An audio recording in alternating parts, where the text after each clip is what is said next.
Allahu la ilaha illa huwal hayyul qayyum la ta'khudhuhu sinatun wa la nawm. Alhamdulillah wassalatu wassalamu ala Rasulillah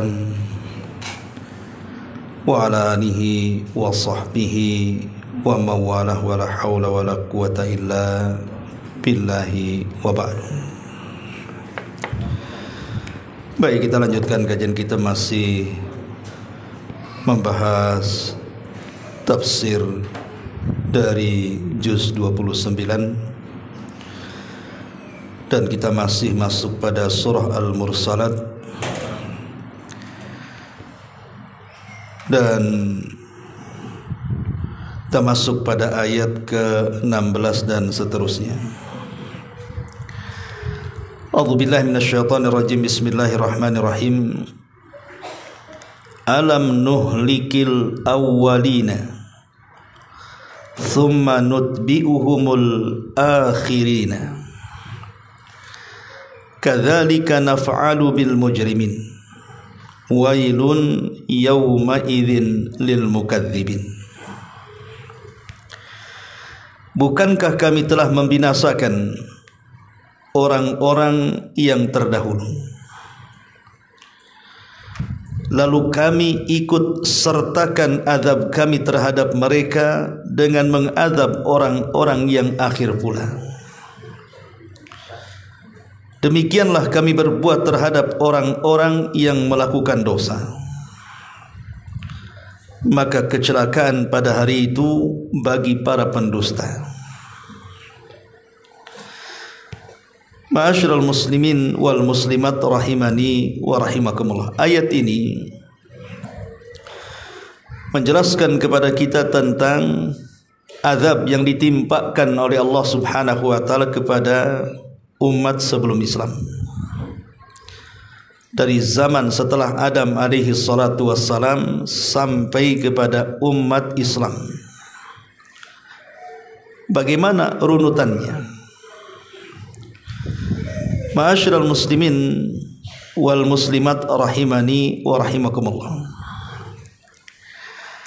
Kita tahu bahwa jarak Nabi Allah Adam alaihi salatu wassalam sampai diutusnya Nabi Allah Nuh alaihi salam itu 10 kurun. Satu kurun itu 100 tahun. Berarti jarak Nuh ke Adam itu 1000 tahun. Itu berdasarkan hadis yang sahih. Lah di masa ini belum ada penyimpangan akidah. Belum ada satupun dari turunan Adam alaihi salatu wassalam yang melakukan kesyirikan. Maksiat ada, tapi kesyirikan belum ada. Seperti Qabil membunuh Habil, pembunuhan sudah ada. Perzinahan juga sudah ada. Di zaman Nabi Allah Syith alaihi salam sudah ada perzinahan. Tetapi kalau sampai taraf kepada menyekutukan Allah Subhanahu wa taala belum ada. Mereka masih mengikuti ajaran Nabi Allah Adam alaihi salatu wassalam dari sisi akidah. Sampai pada kurun Nuh alaihi salatu wassalam, disinilah terjadi penyimpangan akidah. Karena kaum Nuh alaihi salatu wassalam ini mereka mulai berpaling dari menyembah Allah Subhanahu wa taala dan menyembah berhala orang-orang soleh yang sebelumnya mereka cintai. Sampai Allah Subhanahu wa taala katakan, la tadharunna waddan wala suwa'an wala yaghutha wa ya'uqa wa nasra. Jadi di zaman Nabi Nuh alaihi salatu wassalam ada 5 berhala. Yang dulunya 5 berhala ini adalah jelmaan daripada orang-orang soleh. Mereka lah yang disebut dengan keluarga Wad atau keluarga Wud. Disebut Wud atau Wad dalam bahasa Arab artinya dicintai. karena kesolehan mereka, dan tidak ada nabi yang diutus kepada mereka, sehingga mereka berpegang kepada ajaran 5 orang saleh ini, dan semuanya dari keluarga Wad. Jadi Wad ini bapaknya, sementara Yagus, Ya'uq, Nasr itu semua adalah anak-anaknya. Tetapi kemudian setelah 3 orang ini atau 5 orang ini meninggal dunia, disinilah iblis yang selama ini ingin menyesatkan anak Adam ada kesempatan. Karena dari zaman Adam sampai ke zaman Nuh ini sulit sekali iblis menyesatkan Bani Adam. Maksudnya sampai ke taraf menyembah dirinya. Sehingga iblis datang kepada kaum Nuh dan mengatakan, sesungguhnya aku hidup di zaman nenek moyang kalian. Maksud nenek moyang kalian membuat berhala orang-orang soleh itu tidak lain supaya kalian bisa menyembah Allah dan mendekatkan kepada Allah lewat berhala-berhala itu. Mulai ditanamkan syirkut tawassul, syirik tawassul namanya. Tetapi belakangan bukan hanya sekedar menyembah Allah lewat patung-patung itu, kemudian generasi seterusnya sudah tidak berlaku lagi. Justru mereka betul-betul menyembah berhala-berhala itu bukan dalam rangka mendekatkan diri kepada Allah. Disinilah terjadi kesyirikan pertama sepanjang sejarah manusia. Lah ketika kesyirikan semakin menyebar, disinilah Allah Subhanahu wa taala mengutus Nabi Allah Nuh alaihi salatu wassalam untuk menyadarkan mereka, mengembalikan kepada ajaran Nabi Allah Syith, putra Adam alaihi salatu wassalam. Tetapi kaumnya tidak mengindahkan dakwah Nuh alaihi salatu wassalam. Padahal Nabi Allah Nuh itu ketika berdakwah menggunakan seluruh strategis dakwah, seluruh uslub atau strategis dakwah digunakan, dari cara yang lembut sampai cara yang keras, dari sembunyi-sembunyi sampai terang-terangan. Dan Nuh tidak pernah sama sekali merasa bosan untuk mendakwai kaumnya. Sampai diceritakan dalam surah Nuh, Nuh sendiri yang mengatakan, inni da'autu qaumi laila wa nahara. Sungguh aku mendakwai kaum itu siang dan malam. Tapi apa yang terjadi? Setiap Nuh berdakwah, telinga mereka disempel dengan jarinya. Setiap Nuh berdakwah, pakaian mereka ditutupkan di wajahnya. Artinya betul-betul mereka menolak dakwah tauhid yang datang dari Nuh alaihi salatu wassalam.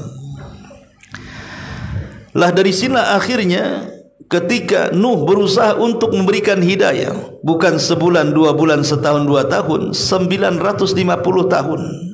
Itu usia dakwah Nuh alaihi salam sejak diangkat beliau menjadi rasul.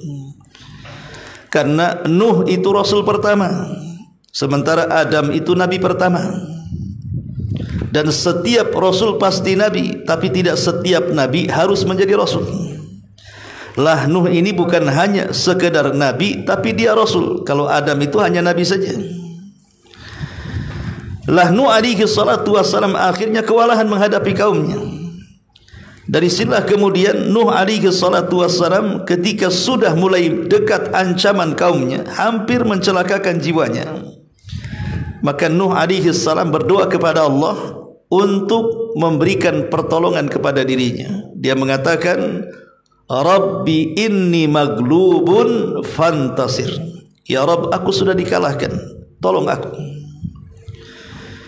Maka dari situlah kemudian Nuh alaihi salatu wassalam diperintahkan Allah Subhanahu wa taala untuk menanam pohon 100 tahun. Kemudian menebang dan menyerutnya 100 tahun. Kemudian membuat perahu selama 40 tahun. Begitu kata Abdullah ibn Abbas radhiyallahu anhu. Tentu ini kisah Israiliyat, karena tidak ada riwayat tentang masalah hitung-hitungan membuat perahu. Akhirnya Nuh pun mulai membuat perahu di tengah padang pasir.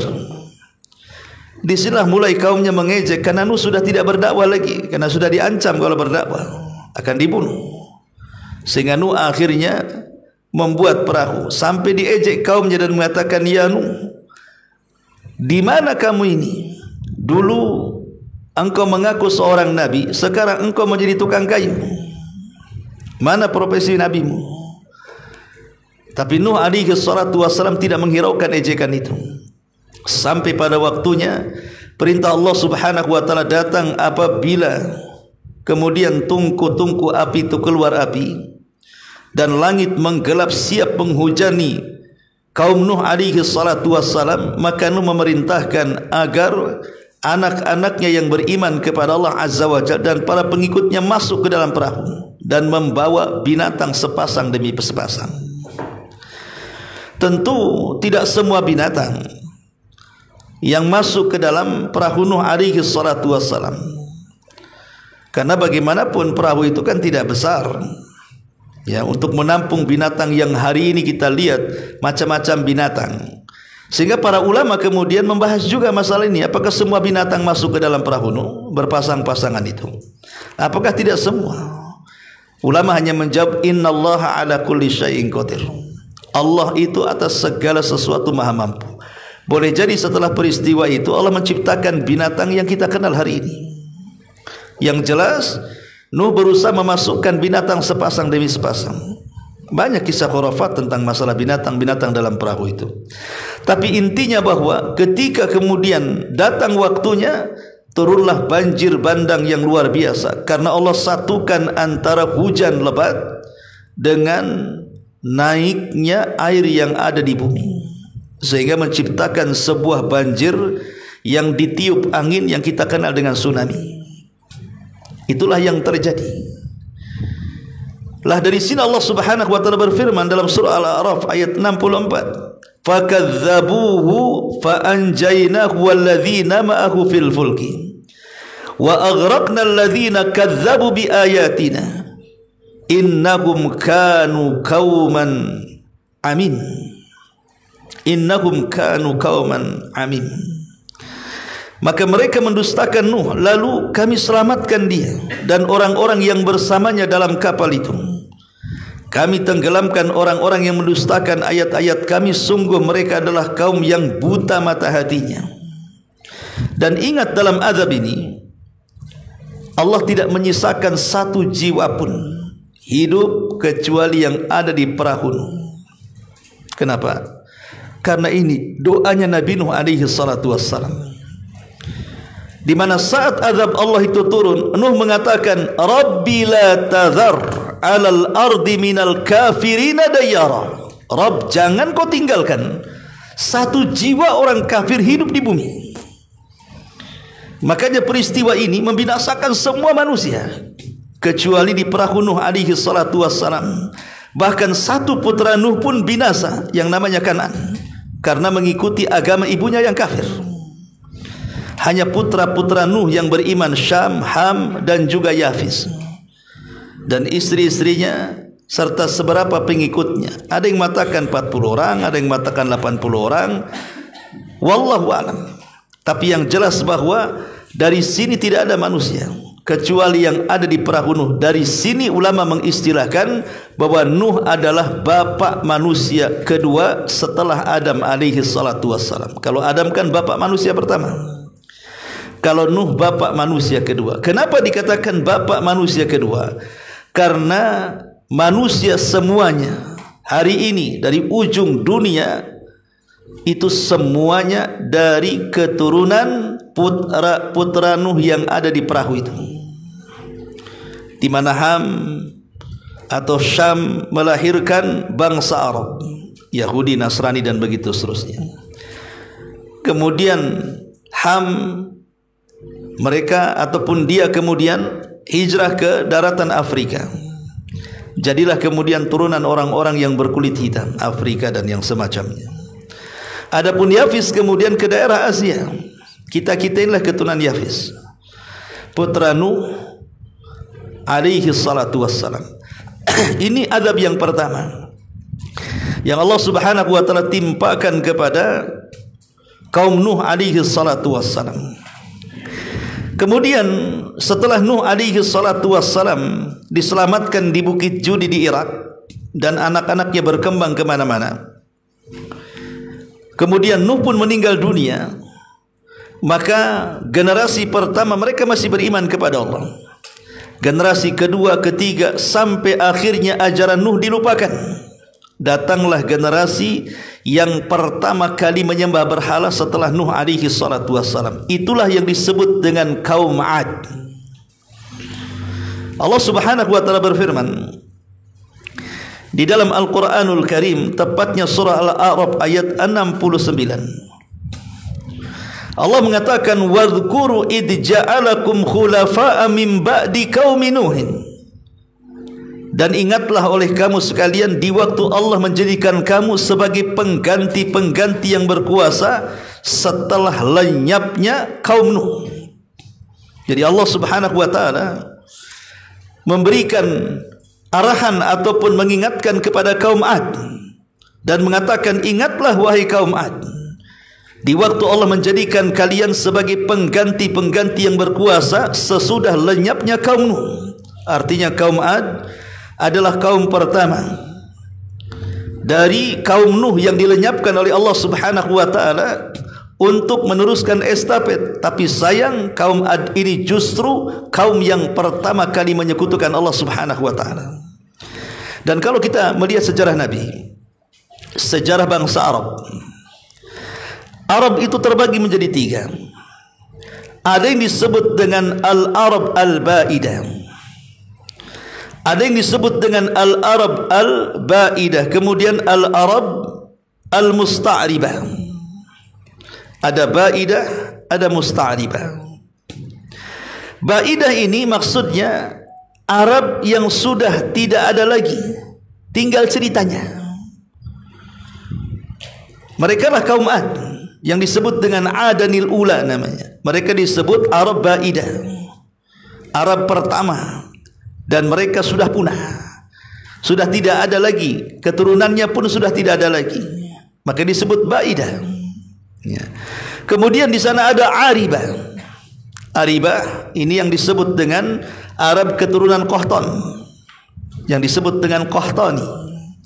Kemudian Arab Musta'ribah dari keturunan Ismail alaihi salatu wassalam yang melahirkan Nabi kita Muhammad sallallahu alaihi wasallam. Lah Arab Al-Ba'idah ini dialah kaum 'Ad. Kaum 'Ad itu di mana? Kaum 'Ad itu sebagiannya tinggal di Hadramaut Yaman dan sebagiannya tinggal di Oman. Hadramaut dan Oman itu kan bertetangga. Kalau Hadramaut ikut negara Yaman, kalau Oman ya negara sendiri. Ya, jadi kaum 'Ad itu di antara dua negeri ini, antara Hadramaut dan juga negeri Oman. Di situlah Allah Subhanahu wa taala utus seorang nabi yang dikenal dalam sejarah Nabi Arab pertama, Hud alaihi salatu wassalam, diutus kepada kaum 'Ad, kaum yang pertama kali menyekutukan Allah setelah binasanya kaum Nuh. Lah kaum 'Ad sendiri dijelaskan di dalam Al-Bidayah wa Nihayah Ibnu Katsir. Jadi Imam Ibnu Katsir mengatakan, inna qauma 'Ad kanu minal arabi wa kanu yaskununa bil ahqaf baina Hadramaut wa Oman wa kanu ya'ishuna tahta al-khiyam dhawatil a'midati dhakham kama qala ta'ala alam tara kaifa fa'ala rabbuka bi'ad irama dhatil imad. Kata Imam Ibnu Katsir, kaum 'Ad ini mereka adalah jenis Arab pertama. Mereka tinggal di Ahqaf, dan Ahqaf itu antara Hadramaut dan juga Oman. Dan mereka meninggali sebuah kemah-kemah besar dan tiangnya terbuat dari emas. Dan mereka juga membuat istana-istana di bukit-bukit. Jadi bukit itu digali sama mereka. Padahal di zaman itu belum ada peralatan canggih sekarang kan, eskalator atau apa kan, apa namanya, eskapator, kemudian belko bahasa kitanya sekarang. Zaman itu nggak ada. Ya. Tapi mereka dengan alat seadanya bisa menciptakan seni luar biasa, mampu merubah sebuah bukit batu menjadi istana yang diukir dengan emas. Karena mereka adalah kaum yang sangat-sangat kuat dan besar. Sampai-sampai Ibnu Abbas radhiyallahu anhu mengatakan tinggi kaum 'Ad itu sampai 100 hasta, melebihi Nabi Adam. Nabi Adam aja 60 hasta. Ini 100 hasta, berarti kan 50 meter tuh. itu kalau menyerbu sebuah kaum, karena dia kan raksasa paling besar, sementara yang lainnya kecil-kecil, itu tidak perlu mengerahkan banyak pasukan, cukup 2-3 orang saja, itu sudah bisa menghancurkan kabilah-kabilah kecil. Karena besarnya, mengangkat batu tinggal dibodemkan, matilah kan gitu ya. Tenaganya kuat-kuat. Dari situlah mereka sombong. Kaum Ad ini selain mereka menyekutukan Allah Subhanahu wa taala, mereka adalah kaum yang sombong. Makanya Allah mengatakan dalam surah Fussilat ayat 15, fa amma 'adun fastakbaru fil ardi bighairil haqq wa qalu man ashaddu minna quwwa awalam yarau anna Allaha alladhi khalaqahum huwa ashaddu minhum quwwa wa kanu bi ayatina yajhadun. Adapun kaum Ad, kata Allah, mereka adalah umat yang menyombongkan diri mereka di permukaan bumi tanpa alasan yang dibenarkan. Bahkan mereka berani berkata, siapa yang lebih besar kekuatannya daripada kami? Sombong mereka. Maka Allah jawab, dan apakah mereka tidak memperhatikan bahwa Allah yang menciptakan mereka jauh lebih kuat dibandingkan mereka? Tapi mereka umat yang mengingkari tanda-tanda kuasa kami, kata Allah. Lah sebab itulah, karena kaum adalah umat yang sombong, menyekutukan Allah Subhanahu wa taala, mengingkari Allah Subhanahu wa taala, makanya Allah Subhanahu wa taala berikan azab. Apa azabnya? Pertama, paceklik yang berkepanjangan. Bertahun-tahun paceklik. Tidak turun hujan. Akhirnya mereka datang kepada Nabi Allah Hud alaihi salatu wassalam. Padahal mereka mengingkarinya. Meminta doa agar Hud berdoa supaya turun hujan. Kemudian Hud membuat perjanjian, apakah kalau saya meminta kepada Allah turun hujan kalian beriman? Maka mereka mengatakan, ya, kalau engkau bisa menurunkan hujan, meminta kepada Tuhanmu, kami beriman. Subhanallah. Akhirnya Nabi Allah Hud berdoa kepada Allah Azza wa Jal agar turun hujan. Hujan turun. Akhirnya mengentaskan muskilah paceklik. Tapi apa yang terjadi? Setelah kemudian mereka pun diselamatkan dari kelaparan dan paceklik, tanah gersang, kering kelontang, panas yang luar biasa, bukannya mereka beriman dan bersyukur, makin kufur lagi. Coba bayangkan, a'anzartahum am lam tunzirhum la yu'minun. Ada umat yang kau beri peringatan ataupun tidak, tetap saja dia akan beriman. Dari sini Nabi Hud alaihi salatu wassalam akhirnya berdoa kepada Allah Subhanahu wa taala. Bahkan kaumnya yang kurang ajar meminta kepada Hud, kalau memang kau seorang nabi, percepat azab kepada kami, katanya. Maka Hud berdoa akan turun azab, dan Nabi Allah Hud mengajak orang-orang yang beriman yang sedikit untuk keluar dari Hadral Maut menuju tanah haram Mekah. Rupanya kepergian Nabi Allah Hud alaihi salatu wassalam menjadikan paceklik kedua kalinya. Mereka digersangkan lagi tanahnya, kelaparan. Dari situ kemudian para pembesar kaum Ad ini, mereka ingin datang ke Mekah. Boleh jadi ada solusi, karena bagaimanapun Mekah itu dari dulu sangat dimuliakan. Boleh jadi di sana ada berhala atau ada Tuhan menurut mereka yang bisa membawa keberkahan bagi Ad. Akhirnya mereka datang ke Mekah dan berhasil lebih dulu datang dibandingkan Nabi Allah Hud dan pengikutnya. Rupanya ini makar dari Allah Subhanahu wa taala. Wa makaru makran wa makarna makran wallahu khairul makirin. Silahkan kalian buat makar, Allah jauh lebih makar lagi, dan dia sebaik-baik makar. Maka setelah datang ke Mekah, kemudian mereka menemukan berhala. Mereka meminta kepada berhala itu untuk supaya turun hujan. Allah membuat makar. Rupanya tiba-tiba ada suara yang menyeru mereka dan mengatakan, kira-kira apa yang kalian kehendaki? Baik, kami akan kirim awan kepada kalian. Kalian mau milih awan yang berwarna apa? Putih ataukah hitam? Mereka mengatakan hitam, karena disangkanya awan hitam itulah pembawa hujan.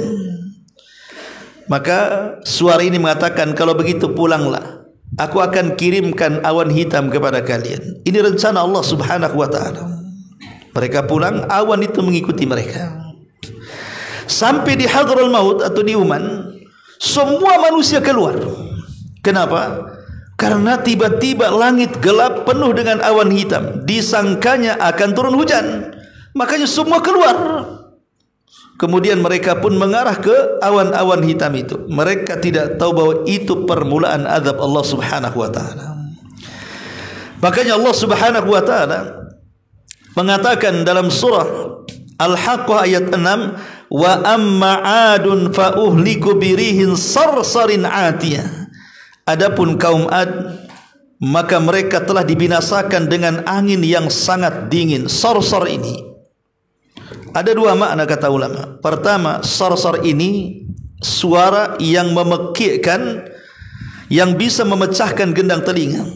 Jadi di balik awan itu rupanya ada angin yang sebelum datang itu suaranya sangat memekikkan. Kan kita sering mendengar kalau ada angin puting beliung atau angin besar kan ada suara angin itu. Lah sarsar ini adalah suara angin yang kalau menembus telinga gendang bisa pecah. Makna yang kedua kata ulama tafsir mengatakan sarsar itu artinya dingin yang bersangatan, yang masuk ke dalam tulang dan bisa seseorang beku karenanya. Inilah azab, tiba-tiba datang angin dari balik awan.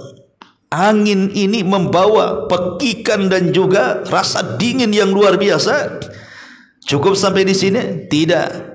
Allah Subhanahu wa taala mengatakan dalam surah Az-Zariyat ayat 41-42, wa fi 'adin idz arsalna 'alaihimur rihal aqim. Dan juga pada kisah kaum Ad ketika kami kirim kepada mereka angin yang akan membinasakan. Angin itu siap membinasakan mereka.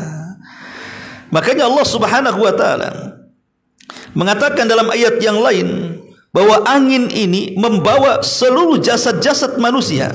Bayangkan orang ini kan sedang berkumpul di luar, karena disangkanya awan itu adalah rahmat bagi mereka.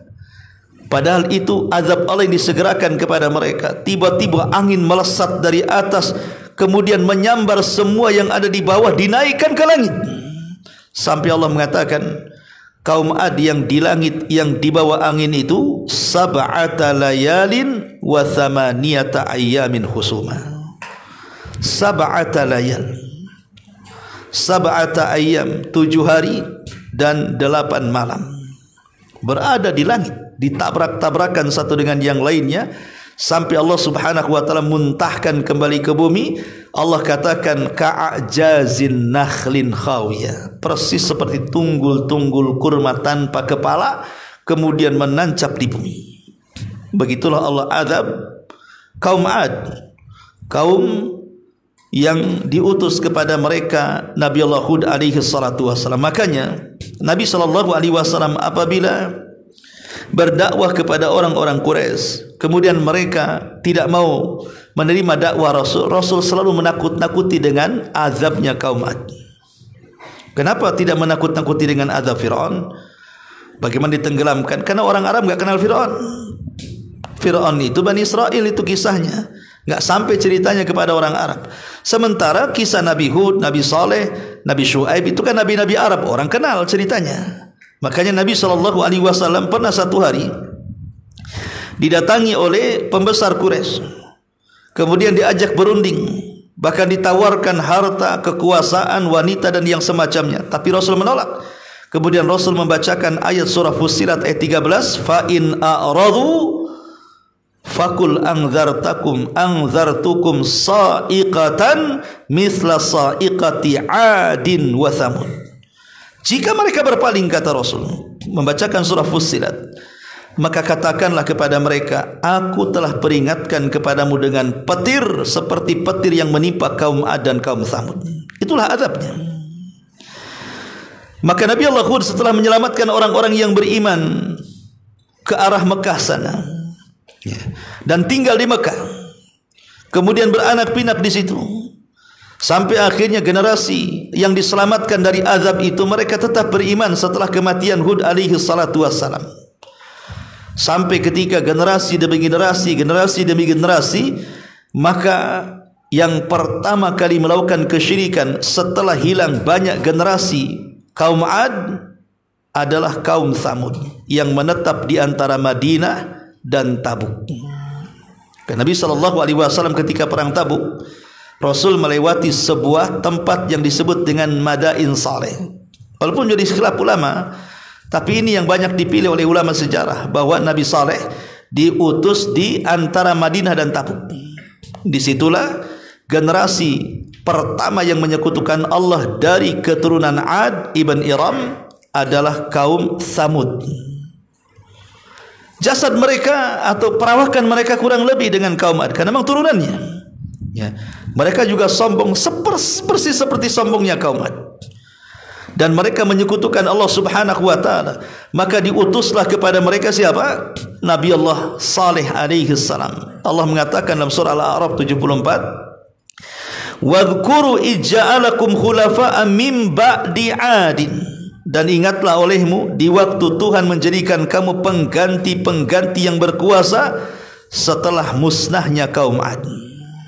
Jadi setelah musnahnya kaum Ad, datang kaum Tsamud. Mereka lah yang melakukan kesyirikan pertama dari kaum keturunan kaum Ad ini. Diutus kepada mereka Nabi Allah Saleh alaihi salam. Nabi Saleh ini sebenarnya masih turunan mereka. Bahkan Nabi Saleh sejak kecil, remaja sampai dewasa itu digadang-gadangkan oleh kaum Tsamud untuk menjadi pemimpin. Karena kecerdasannya, ketampanannya, kebaikannya, kedermawanannya, akhlak penuh yang dimiliki Nabi Saleh sehingga dikagumi oleh kaum Tsamud dan digadang-gadangkan jadi pemimpin. Tapi setelah diangkat jadi nabi malah dimusuhi. Makanya Allah Subhanahu wa taala menjelaskan bagaimana perkataan kaum Tsamud kepada Nabi Saleh. Disebutkan dalam surah Hud 62, qalu ya Saleh qad kunta fina marjuwan qabla hadha atanhana an na'budu ma ya'budu abauna wa inna lafi syakkim mimma tad'una ilaihi murib. Wahai Saleh, sesungguhnya kamu sebelum ini adalah seorang di antara kami yang kami harapkan menjadi pemimpin kami. Jadi awalnya Nabi Saleh itu maksud mau diangkat jadi pemimpin karena memang orangnya baik, cerdas, ya. Tetapi setelah dia angkatnya jadi nabi, apa yang terjadi? Mereka mengatakan, akan tetapi mengapa engkau melarang kami untuk menyembah apa yang disembah nenek moyang kami? Sesungguhnya kami benar-benar dalam keraguan dan kegelisahan terhadap apa agama yang engkau suruhkan sebenarnya kepada kami.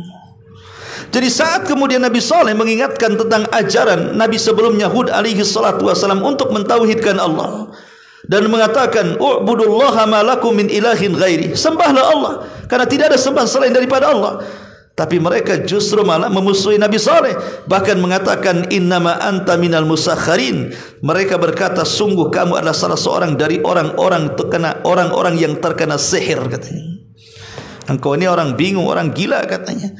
Semua para nabi tidak lepas daripada tuduhan seperti itu. Akhirnya mereka pun berjanji akan beriman dan mengatakan, wahai Saleh, bukankah setiap nabi itu punya keajaiban? Bukankah setiap nabi punya mukjizat? Kalau engkau seorang nabi, keluarkan unta dari batu ini. Kenapa mereka meminta keluar unta dari batu? Karena mereka terbiasa dengan batu. Mereka suka mahat bukit. Dijadikan istana bukan ditempati, hanya untuk rumah singgah saja, hanya untuk kegemaran saja, hobi-hobian saja. Berbangga-bangga bahwa mereka bisa membuat rumah-rumah seperti itu, dan peninggalannya ada. Kalau antum ke Tabuk sana, ke Madain Saleh, itu ada peninggalannya di situ. Ya, artefak-artefak kuno gitu bahasa kitanya, ya, peninggalan Nabi Saleh itu ada sampai hari ini, bisa diteliti. Ya. Jadi akhirnya kemudian Nabi Saleh alaihi salatu wassalam ditolak dakwahnya dan meminta agar Nabi Saleh mengeluarkan keanehan dalam bentuk unta yang keluar dari batu. Bahkan minta unta itu bunting 10 bulan, namanya usyara. Makanya kemudian terbelahlah batu itu karena mukjizat Allah yang diberikan Nabi Saleh, keluar unta bunting 10 bulan keluar saja melahirkan anaknya.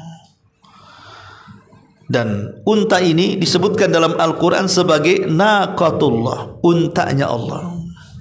Dan setiap makhluk yang disandarkan kepada Allah mulia, baitullah, rumahnya Allah, untanya Allah. Kenapa disebut untanya Allah? Karena unta itu tidak keluar dari rahim seorang ibu unta, dia keluar dari batu. Allah yang menciptakannya. Dan itu mukjizat besar karena untanya besar. Bahkan unta itu air susunya seperti kerang, bisa menghidupi banyak kabilah Samud, meminum air susunya setiap hari dari unta itu. Asal syaratnya ketika unta minum jangan diganggu, itu saja. Kalau mau ngambil air susunya silahkan. Coba sebanyak apa ribuan kaum Samud bisa minum dari satu unta dari susunya, kalau bukan mujizat apa namanya? Tapi setiap nabi itu pasti punya musuh, orang hasad, ya. Makanya mereka orang-orang hasad berencana untuk membunuh unta itu. Nabi SAW mengatakan kepada Ali radhiyallahu an, "Ya Ali, siapakah manusia yang paling buruk di permukaan bumi ini?" Kata Ali radhiyallahu an, "Aku tidak tahu, Allah wa Rasuluhu a'lam." Maka Rasul mengatakan manusia yang paling buruk adalah orang yang pernah membunuh unta Nabi Saleh dan orang yang akan membunuhmu. Rasul mengatakan manusia yang paling buruk adalah orang yang membunuh untanya Nabi Saleh dan orang yang akan membunuhmu. Siapa yang membunuh Ali? Abdurrahman ibn Mulzam, seorang pakar Quran tapi berpemahaman Khawarij. Dia membunuh Ali atas nama Quran. Itulah Abdurrahman ibn Mulzam. Rasul mengatakan dialah yang paling buruk yang akan membunuhmu.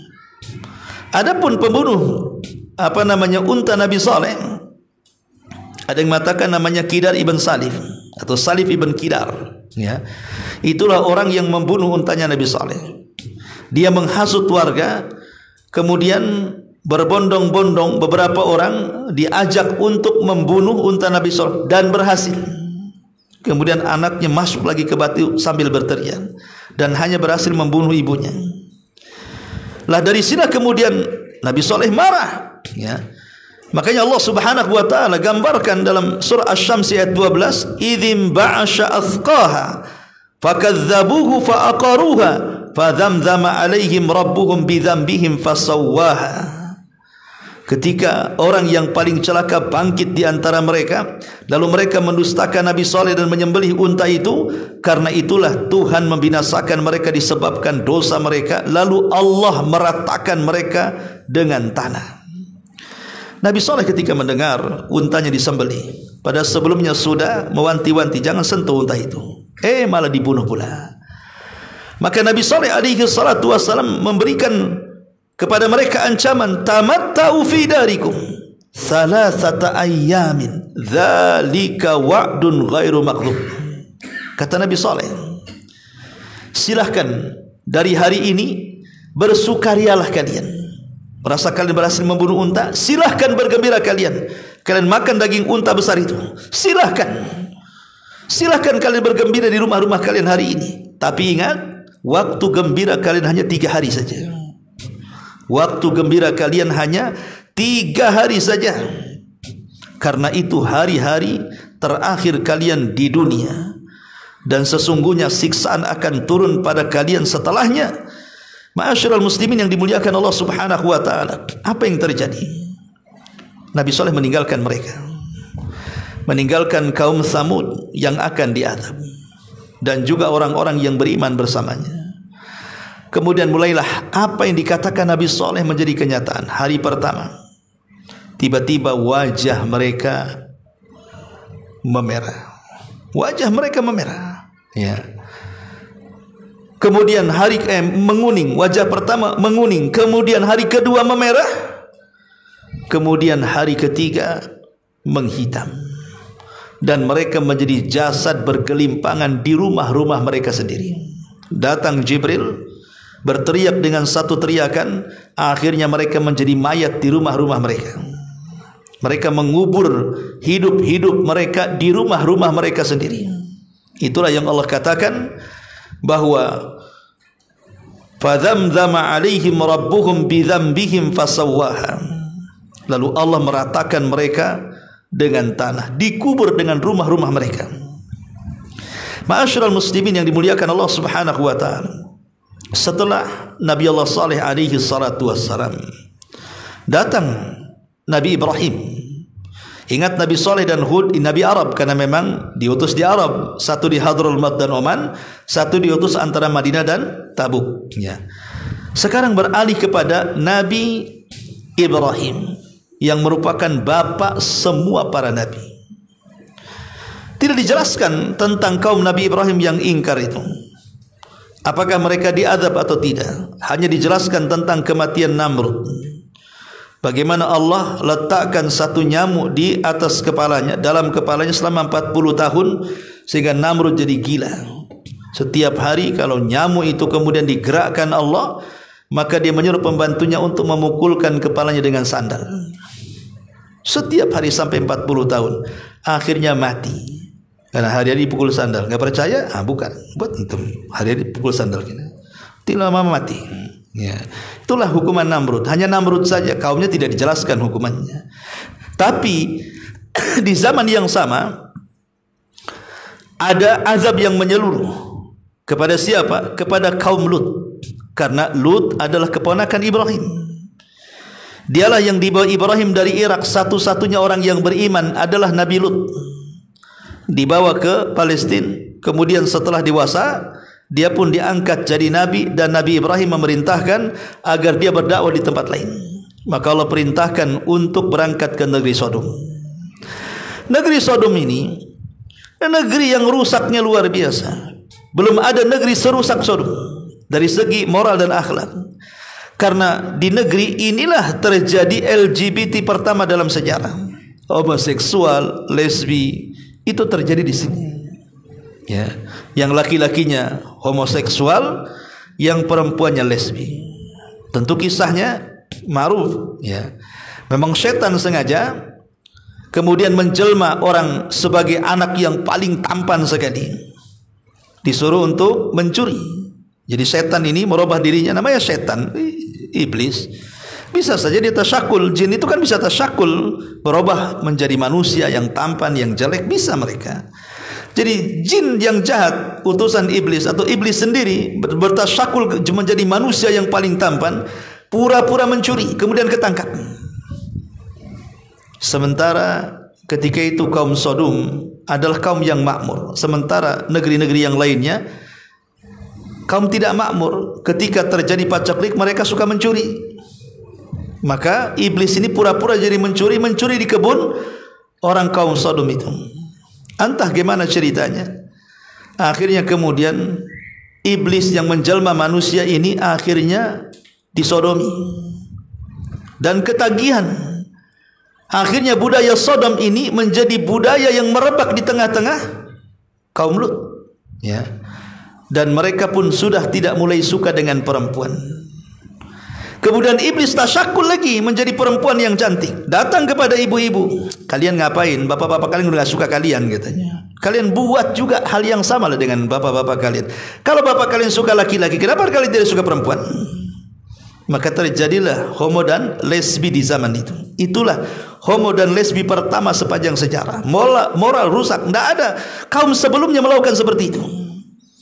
Lah Allah Subhanahu wa taala mengutus Lut ke negeri ini. Makanya Allah mengatakan dalam surah Al-A'raf ayat 80-81, "Wa Lutan idz qala liqaumihi atatuna al-fahishata ma sabaqakum biha min ahadin minal alamin innakum lata'tuna ar-rijala syahwatan min dunin nisa bal antum qaumun musrifun."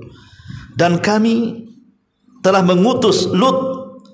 Lalu dia berkata kepada kaumnya, mengapa kamu melakukan perbuatan keji yang belum pernah dilakukan seorang pun sebelum kalian? Kalian menyukai fahisyah, maksudnya perbuatan keji, homoseksual ataupun lesbi, ya. Kemudian Allah mengatakan, sungguh kamu telah melampiaskan syahwatmu kepada sesama jenis kalian laki-laki, bukan kepada perempuan. Kalian benar-benar kaum yang melampaui batas. Jadi itulah memang perlakuan kaum Lut alaihi salatu wassalam. Mereka justru melakukan macam-macam kejahatan, merampok di jalan, belum lagi kesyirikan, macam-macam. Ya, makanya diutus Lut alaihi salam kepada mereka.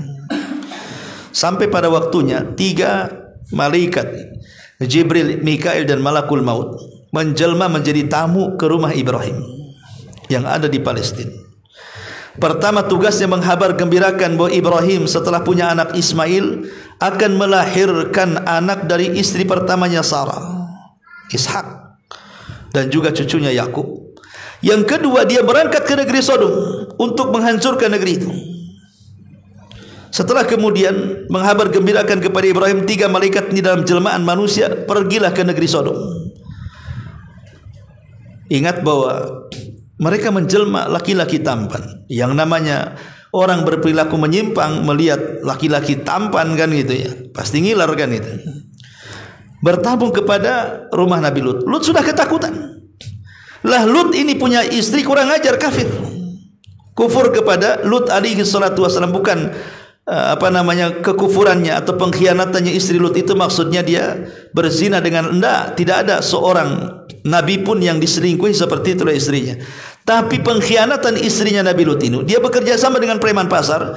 Jadi kalau ada tamu ganteng, maka dia akan menyalakan kayu bakar, kemudian asapnya ngepul ke langit. Maka preman-preman pasar tahu itu tanda bahwa ada laki-laki ganteng, maka akan diculik, kemudian diperkosa dan membayar bayaran kepada istrinya Nabi Lut. Maka dikatakan oleh Allah, wa dharaballahu mathalan lilladzina kafaru imra'ata nuhin wa imra'ata lut kanata tahta abdaini min ibadina salihaini fa khanatahuma. Dan Allah membuat permisalan bagi orang-orang kafir tentang 2 wanita yang kufur kepada suaminya. Pertama istri Nuh, yang kedua istri Lut. Padahal dua-duanya di bawah 2 hamba yang soleh, tapi keduanya berkhianat. Adapun pengkhianatan istri Nuh, dialah yang pertama kali menganggap gila suaminya sebelum kaumnya. Kalau turun wahyu kepada Nuh, istrinya dulu yang mengatakan kau gila tuh. Adapun pengkhianatan istri daripada Lut karena bekerja sama dengan preman-preman pasar untuk menculik tamu-tamu. Ya. Jadi Lut alaihi salatu wasallam ketakutan dengan tamunya. Karena ketika preman datang langsung ditutup pintu, didobrakan, minta diserahkan tamu itu. Maka Lut hanya mengatakan kepada tamu-tamu, kalau aku punya kekuatan bisa menghentikan mereka, aku lakukan. Tapi apalah dayanya. Baru di sini 3 tamu ini mengaku, jangan takut wahai Lut, kami ini malaikat yang diutus Allah. Sebaiknya sebelum waktu subuh kalian ajak anakmu, kemudian selamatkan mereka. Sebelum waktu subuh ajak anak, dan subuh sudah mendekati. Akhirnya kemudian Lut alaihi salatu wassalam pun pergi dengan anak-anaknya yang beriman kepadanya, dan disyaratkan tidak boleh melihat ke belakang, dan kalau ada pekikan langsung ditutup telinganya, dan berjalan tanpa dihiraukan. Rahasia ini tidak diberikan kepada istrinya, hanya Lut dan anak-anak perempuannya saja. Ketika Jibril kemudian betul-betul membiarkan pintu rumah Lut terbuka, tiba-tiba dia menjelma menjadi Jibril yang asli, dalam bentuk yang asli, dihampaskan satu sayapnya. Semua mata orang-orang yang mengepung rumah Lut tercongkel dari tempatnya. Itu adab pertama tuh. Akhirnya mereka jadi buta. Ya. Adab yang kedua, Jibril terbang ke langit, kemudian menusukkan satu sayapnya, kemudian mengangkat negeri Sodom yang terdiri dari beberapa kabilah ke langit. Kemudian dihujani dengan meteor sampai mati semua, baru kemudian ditumpahkan kembali ke bumi. Jadilah laut mati hari ini. Itulah Allah Subhanahu wa taala katakan dalam Al-Qur'an, wa amtarna alaihim mataran fa kaifa kana aqibatul mujrimin. Dan kami turunkan kepada mereka hujan batu, maka perhatikanlah bagaimana kesudahan orang-orang yang melakukan dosa itu. Bahkan Allah Subhanahu wa taala mengatakan, fa arsalna alaihim 'aliyaha safilaha. Maka kami balikkan negeri Sodom itu. Setelah diangkat, dibalikkan, kemudian dihantamkan lagi ke bumi. Jadilah laut mati. Dan Rasul mengatakan, la'anallah man la'ana qauma Lut, man amila amala kaum Lut. Allah melaknat siapapun yang berbuat seperti perbuatan kaum Lut. Subhanallah. Saya pikir setelah azab kaum Sodom, selesailah perbuatan yang merusak moral ini. Justru hari ini perbuatan yang merusak moral LGBT ini justru menjadi-jadi. Bahkan membuat semacam organisasi, ada badan hukumnya dan begitu seterusnya, sampai ke masalah agama. Ingat kisah dulu di mana tuh, di Jawa. Ada kiai LGBT yang mengarang kitab fikih khusus LGBT. Minta supaya MUI menandatanginya, kan kurang ajar tuh. Masa ada fikih LGBT? Ya ada fikih LGBT. Tapi bukan berarti kemudian fikih itu benar. Justru fikih ini menyimpang. Ya, dan subhanallah menjadi tren budaya. Bahkan hari ini kalau dulu melihat bencong itu benci, sekarang sudah biasa. Kenapa? Karena tayangan-tayangan televisi, artis-artis yang menyesatkan dengan gaya-gaya gemulai ala kebencian, kebencongan dan begitu seterusnya, akhirnya masyarakat terbiasa nonton. Ya. Makanya hati-hati di zaman sekarang ini, tontonan itu bisa jadi tuntunan. Kalau antum punya anak laki-laki, jangan antum belikan rok, belikan mobil-mobilan. Jangan anak perempuan dikasih baju laki-laki, dikasih baju tentara. Anak perempuan loreng-loreng. Ya. Ini mau jadi tomboy atau gimana? Anak laki-laki pula dikasih mainan perempuan, dikasih kompor, alat masak, disuruh jadi koki. Ya. Ya memang betul koki baik, tapi kan kalau mengarah kepada gemulai kewanita-wanitaan, nah ini kan kalau dari kecil kemudian sudah ditanamkan seperti itu, ya wajar kalau sudah besar jadi banci, jadi bencong dan begitu seterusnya. Banci kaleng. Ya. Ma'asyiral muslimin yang dimuliakan Allah Azza wa Jalla, intinya bahwa Lut kaumnya diazab oleh Allah. Setelah Nabi Allah Lut alaihi salatu wassalam, datang para nabi setelahnya. Dari turunan Ibrahim, Ishak, dari Ishak lahir Yakub, dari Yakub lahirlah Nabi Allah Yusuf alaihi salatu wassalam, sampai akhirnya dikenalah dengan Bani Israel. Diutus kepada mereka ribuan para nabi. Setiap generasi dipimpin para nabi, sampai setelah kemudian Nabi Allah Ilyasa, kemudian Nabi Allah nama Zulkifli, sampai kepada yang terakhir yang menjadi raja di tengah-tengah Bani Israel adalah Nabi Samuel atau Samun atau Samuel. Kita mengatakan Samuel, Samun juga ada yang mengatakan Samun karena dalam bahasa Arab Samun itu karena orang tuanya berdua ingin punya anak dikabulkan. Jadi Samun itu artinya dari mendengar. Allah mendengar doa seorang ibu, lahirlah anak yang namanya Samun atau Samuel. Itulah nabi yang terakhir menjadi raja. Lah Bani Israel ini kan sudah di zaman itu orang-orang Yahudi dibantai, terutama oleh pasukan Bukhtun Nasr yang menghabisi orang-orang Yahudi zaman itu, sehingga mereka centang perenang kemana-mana. Mereka akhirnya kemudian ingin mengembalikan kejayaan orang Yahudi, dan mereka tidak mau dipimpin Nabi, sehingga mereka meminta kepada Nabi mereka namanya Samuel dan mengatakan, wahai Nabi kami sudah tidak ingin dipimpin Nabi lagi, karena kami tidak pernah merdeka dan tidak pernah jaya. Kami ingin seorang raja, kami enggak mau dipimpin Nabi lagi. Maka Nabi Samuel kemudian memilih, baik kalau engkau ingin seorang raja, kami akan pilihkan orang yang paling kuat di antara kalian dan yang paling cerdas. Kemudian mereka mengatakan, siapa itu? Kemudian Nabi Samuel memilih seorang raja yang dikenal dalam Quran sebagai Raja Tolut. Itulah raja pertama yang menggantikan seluruh kepemimpinan para nabi sebelumnya. Sekarang Bani Israel tidak dipimpin nabi, tapi dipimpin raja, namanya Raja Tolut. Ditentang oleh kaum Bani Israel, masa orang miskin jadi raja? Kata Samuel, bukankah kalian yang minta? Maka kupilihkan yang terbaik. Ya memang dia miskin, tapi dia cerdas. Ya memang dia miskin, tapi dia kuat fisiknya. Ya, wazadahu fil bastatan fil ilmi wal jism. Jadi Tolut ini diberikan badan yang sangat fisik, yang sangat kuat dari segi kekuatan dan juga ilmu. Sebagai bentuk supaya Bani Israel percaya menjadi pemimpin, malaikat diutus oleh Allah untuk memindahkan tabut yang dirampas oleh Jalut, dipindahkan ke rumah Tolut. Tabut itu apa? Kotak yang dulu Nabi Musa pernah dihanyutkan. Itu namanya tabut. Ya, jadi kotak itu dibuat segera karena memang ketika itu ketakutan ibunya, sehingga tidak sempurna kotak itu. Tapi Allah selamatkan Nabi Musa dalam kotak itu. Lah setelah zaman jauh dari Nabi Musa alaihi salatu wassalam, ya, zaman sudah jauh sekali, ya, maka tabut itu menjadi barang sakti di tengah-tengah Bani Israel. barang sakti di tengah-tengah Bani Israel.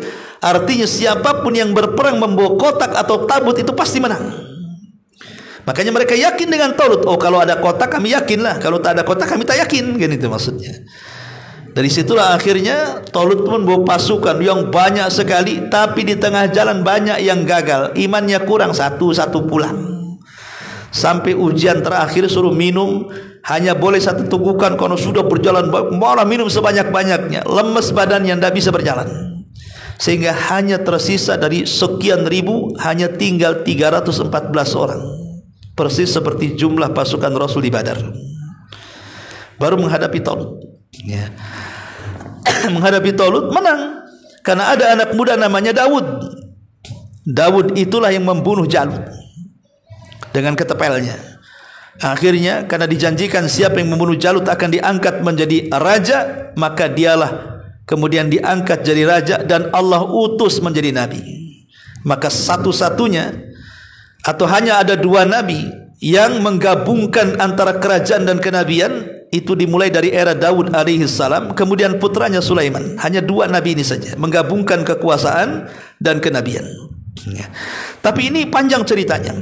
Yang ingin saya katakan, setelah Nabi Lut alaihi salatu wassalam dan jauh dari Ibrahim sampai kepada zaman Nabi Musa, maka disinilah terjadi azab yang menyeluruh juga terhadap siapa? Fir'aun dan bala tentaranya. Karena tidak mau mengikuti ajakan Nabi Musa untuk mentauhidkan Allah, maka Allah tenggelamkan si Fir'aun ini. Bahkan di zaman itu juga ada orang namanya Qarun, Allah juga tenggelamkan si Qarun ke perut bumi. Dan azab demi azab pada setiap nabi, ada yang dikirim taun sehingga ribuan meninggal, seperti Allah mengatakan dalam surah Al-Baqarah yang sudah saya jelaskan, alam tara ilal ladzina kharaju min diyarihim wa hum ulufun hadaral maut. Ya, tidakkah kau lihat ada orang-orang yang ribuan keluar dari sebuah negeri karena mereka menghindari kematian. Kenapa? Karena negeri itu turun taun.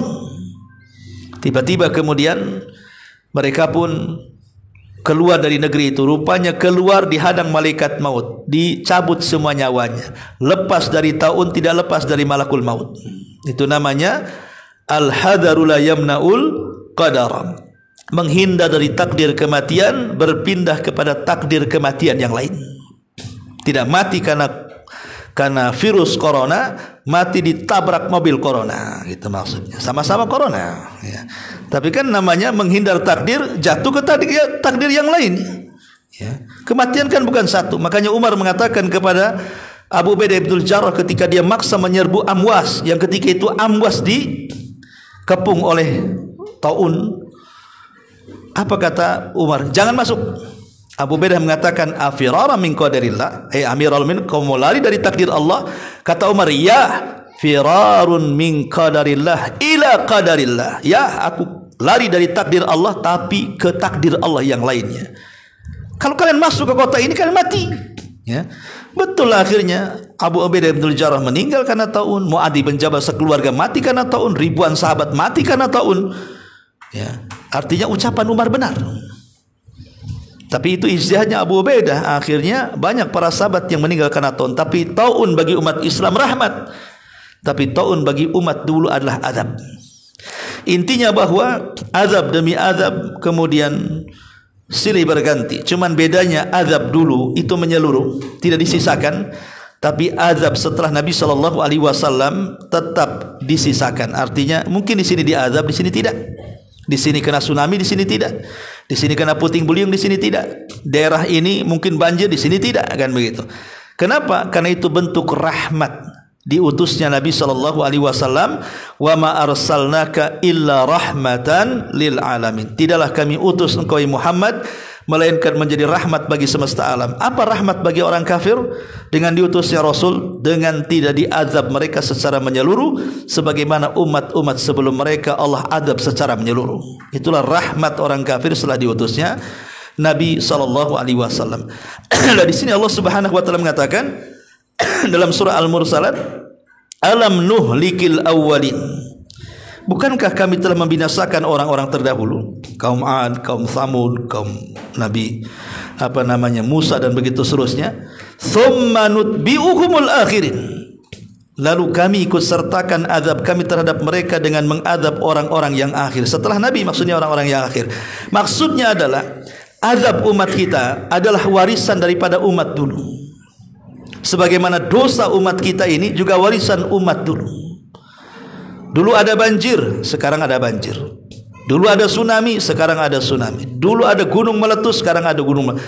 Jadi azab itu warisan juga umat dulu. Cuman bedanya kalau dulu menyeluruh, kalau sekarang hanya parsial saja. Sebagian, yang lain sebagian tidak. Tapi azab itu warisan. Sebagaimana dosa juga warisan. Ma'asyiral muslimin yang dimuliakan Allah Subhanahu wa taala, ada kisah yang lucu. Ya. Dari seorang yang mujrim. Orang yang banyak melakukan dosa. Entah kenapa orang mujrim ini, orang yang banyak melakukan dosa ini, tiba-tiba ingin solat ke masjid. Ingin solat ke masjid. Padahal dia mabok, judi, zina, maling, merampok. Pokoknya nggak tahulah ada angin apa masuk ke hati dia. Kok pengen solat dia. Solatlah dia ke masjid berjamaah. Imamnya membaca surah Al-Mursalat ini.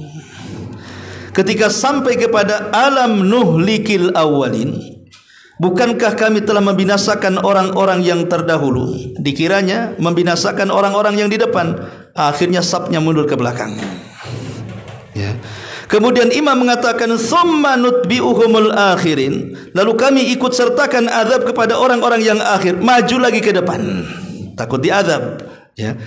Kemudian imam mengatakan kadzalika naf'alu bil mujrimin. Demikian kami berbuat terhadap orang-orang yang berdusta. Akhirnya kabur dari masjid. Rupanya aku ini salah, depan diazab, belakang juga diazab katanya.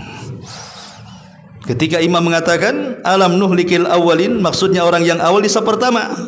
Ulama, sini orang yang banyak melakukan dosa, Allah katakan akan diazab. Enggak mau di saf pertama lah. Akhirnya ke belakang. Paling akhir dia. Ya. Ketika mendengar summa nutbiul akhirin, yang akhir juga diazab, bingung dia, ke depan lagi. Kemudian kadzalika naf'alu bil mujrimin. Begitulah orang-orang yang dosa, mau awal mau akhir tetap diazab, kabur dari masjid. Ini orang mujrim. Bayangkan ya. Ma'asyiral muslimin yang dimuliakan Allah Azza wa, intinya bahwa ini menjelaskan tentang umat-umat terdahulu sampai umat sekarang, bahwa azab itu akan senantiasa ada bagi orang yang bermaksiat kepada Allah Subhanahu wa taala dan Rasulnya. Baik, sampai di sini. Kalau yang bertanya silakan. Kalau kita tutup. Hukuman secara Islam tuh untuk kaum Sodom ini. Hukuman kepada orang-orang LGBT. Secara Islam. Menjadi khilaf para ulama. Tetapi homoseksual itu beda dengan zina. Kalau zina bagi bujangan yang belum menikah tidak dirajam sampai mati, tapi dicambuk 100 kali, diasingkan setahun. Tetapi bagi orang yang sudah menikah berzina, rajam sampai mati. Tapi orang yang homoseksual, mau dia sudah nikah atau belum nikah, tetap wajib dirajam sampai mati. Cuman ulama berselisih pendapat tentang kaifiah rajamnya. Rajamnya seperti apa bentuknya itu? Ali radhiyallahu anhu mengatakan dipersiskan dengan azab. Akhirnya dibawa ke atas gunung, kemudian dilempar dari gunung, kemudian kalau enggak mati dilempari batu dari atas. Persis seperti azabnya kaum Lut. Di atas dibawa ke atas dulu kan, kemudian dilempari meteor baru dihempaskan ke bumi. Kemudian pendapat ulama yang lain mengatakan tidak, seperti rajamnya orang yang berzina muhsan. Tanam separuh, lempari batu sampai mati. Ya. Ada juga tidak, maksudnya dia dihukum pancung lehernya sini. Ya, dihukum bunuh, hukum pancung. Jadi macam-macam tentang kaifiah bagaimana cara matinya, tetapi sepakat ulama bahwa dia harus mati, tidak mempedulikan apakah dia perjaka belum nikah atau sudah nikah. Tapi kalau zina berbeda. Kalau zina kan melihat ini belum nikah, berarti dicambuk atau diasingkan setahun, kemudian orang yang sudah nikah dirajam sampai mati. Tapi ini yang melakukannya adalah pemerintah. Bukan antum main tangkap LGBT dibawa ke hotel yang paling tinggi BBC, antum lempar dari situ nggak mati, antum lempari sampai mati kan itu. Kita tidak menghakimi di jalan. Ingat, semua keputusan kembali kepada pemerintah. Karena pemerintah kita ini bukan pemerintah yang ya sebagiannya berhukum Islam tapi sebagiannya lagi kan berhukum undang-undang Belanda, jadinya ya LGBT dibiarin aja katanya. Ya, pajaknya besar, hak ajazi manusia, udah macam-macam kan. Mereka tidak bisa memandang mana maksiat mana tidak. Makanya negeri ini tidak pernah berkah. Kenapa? Karena Allah mengatakan walau anna ahlal qura amanu wattaqau lafatahna alaihim barakatim minas sama'i wal ar walakin kadzabu. Kalau penduduk negeri ini beriman dan bertakwa. Iman dan takwa itu artinya menjalankan perintah dan menjauhi larangan. Maka kami akan turunkan berkah langit dan bumi, tapi mereka mendustakan iman takwa itu. Akhirnya terjadi seperti ini. Ekonomi merosot, pengangguran di mana-mana, kejahatan menyebar, macam-macam kejahatan ada. Karena tidak dibangun di atas pondasi iman dan takwa. Kebanyakan teori ekonomi saja. Teori ekonomi ini betul itu hanya sebab. Tetapi yang menentukan apakah ekonomi berhasil atau tidak bukan teori, tetapi Allah Subhanahu wa taala. Sehebat apapun menteri keuangan, menteri ekonomi, menteri macam-macam, sampai lulusannya sampai enggak ada titelnya tempat saking banyaknya. Ya, semua jasanya asli. Ya. Tidak bisa menentukan negeri kita ini bangkit dari ekonomi kalau Allah belum mengizinkan. Ya, ingat teori ini sebab. Terkadang kita ini terlalu menyembah sebab, lupa kepada yang membuat sebab. Mengagung-agungkan sebab, wah menteri ini bagus ini mantap, wah dipuji netizen luar biasa. Itu sebab saja. Jangan terlalu gulu dengan sebab. Karena di sana ada zat yang menciptakan sebab. Berdoa kepada Allah, Dialah yang menciptakan sebab. Dia menciptakan menteri itu. Yang menciptakan otaknya juga Allah, yang ngasih ilmu di otaknya juga Allah. Dia hanya sebab saja. Kecerdasan itu sebab. Tapi yang paling utama adalah yang menciptakan sebab. Terkadang kita lupa dengan yang menciptakan, terlampau mengagungkan yang ada di sebab tadi. Ini kesalahan kita. Ya, betapa banyak orang cerdas tidak guna kecerdasannya karena Allah tidak mengizinkannya. Qulillahumma malikal mulki tu'til mulka man tasha wa tanzi'ul mulka mimman tasha wa tudillu man tasha wa tu'izzu man tasha biyadikal khair. Ya. Qulillahumma malikal mulki, katakan kekuasaan itu milik Allah. Allah berhak mencabut, Allah berhak juga menetapkan. Allah berhak memuliakan, Allah berhak juga menghinakan. Maka negeri kita ini bukan krisis ekonomi yang pertama, tapi krisis tauhid. Krisis tauhid, krisis akhlak, itu yang sebenarnya terjadi. Kalau dua krisis ini kemudian dihilangkan, insya Allah yang lain itu akan mudah. Karena kalau kita mentauhidkan Allah Subhanahu wa taala, Allah janji Allah akan menjadikan kita ini para pemimpin sukses, orang-orang yang akan menikmati kehidupan enak di bumi. Tapi kalau mereka menjauh dari Allah, sedikit demi sedikit kemudian jatuh kepada kesyirikan. Betapa banyak pejabat-pejabat itu mereka memelihara dukun-dukun. Kerennya penasihat spiritual. Ya. Paranormal lah kan itu, walaupun tak normal. Ya. Nah, itu seperti itu orang-orang itu kan. Ya kita tidak mengatakan, tapi umumnya memang pejabat seperti itu. Pejabat yang mana ya tak tahulah kan itu. Tapi umumnya memang seperti itu. Nah, kalau ini sudah negara ini dibangun di atas kesyirikan seperti itu, macam mana mau maju? Wallahu a'lam. Dan panjang-panjang nanti kemana-mana. Subhanallah bihamdika asyhadu an la ilaha illa anta astaghfiruka wa atubu ilaik. Allahu ta'ala alam. Assalamualaikum warahmatullahi wabarakatuh.